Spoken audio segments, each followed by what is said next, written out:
France Bleu Maine. Tout le monde dehors. Et il est l'heure de parler livres. Nous sommes avec Charlotte du blog L'Insatiable Charlotte. Bonsoir. Votre coup de cœur, Courir après les ombres, nouveau roman de Sigolène Vincent. Oui, qui avait publié un roman précédent au printemps, Le Caillou, qui se passait en Corse. Et là, on va en Afrique, à Djibouti.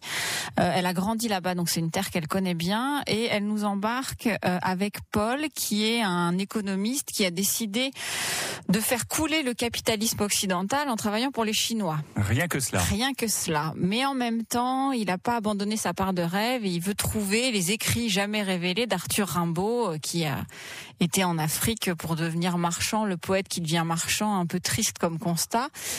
Et Sigolène Vincent, elle arrive à nous parler de mondialisation et de poésie en faisant un roman super intéressant, ce qui est quand même pas facile. Mais avec elle, je pense qu'elle pourrait écrire n'importe quoi, que je trouverais ça très très intéressant.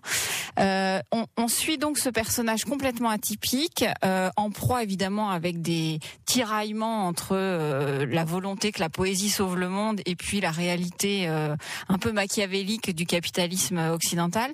Et on est pris dans la langueur africaine, c'est-à-dire que c'est un roman assez lent. Mais qui on est suivi, balancé par ces mouvements, parce qu'on est beaucoup sur des bateaux, donc on ressent effectivement les paysages, les côtes, et puis parfois on se prend un retour de bâton, et ça c'est la force de Sigolène Vincent, qui nous réveille un peu en nous disant ben non mais tout est pas si calme et tout est pas si bleu. On rencontre des personnages secondaires, mais à mon sens, qui ne le sont pas, parce que hyper attachante. Il y a une petite pêcheuse, une jeune adolescente qui veut être heureuse quoi qu'il arrive, alors qu'elle pêche la crevette au milieu des gros industriels avec des filets.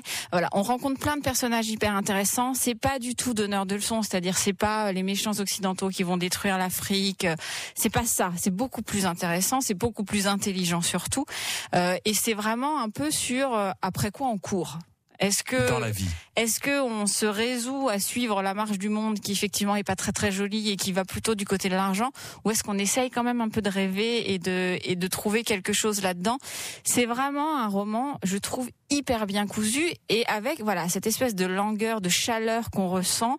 Elle arrive à imprégner son roman, à mon avis, de l'atmosphère africaine qu'elle a pu vivre, et on voyage, ça fait du bien parce que on n'est pas dans notre quotidien, on est ailleurs. Il y a des vraies réflexions économiques notamment, mais c'est pas ardu, c'est-à-dire que c'est à la portée de tout le monde, mais c'est vraiment un roman où on ressort un peu plus intelligent, et voilà, avec cette idée de se dire peut-être ça c'est pas la peine de renoncer, en tout cas il faut essayer d'en faire quelque chose.